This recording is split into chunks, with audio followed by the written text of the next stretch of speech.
আজকে গরুর বট ভাজি করবো। এখানে কিছু গরুর বট একটু লবণ হলুদ দিয়ে সিদ্ধ করে নিয়েছি, এখন তেলে ভেজে নিব।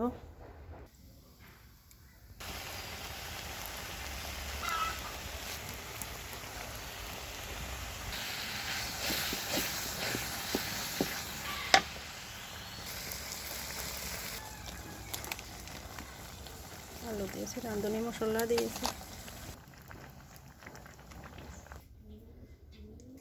বেগুন, মাছের তেল রান্না।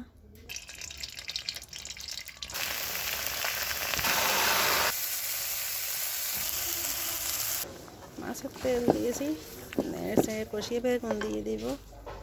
বট রান্না প্রায় শেষ।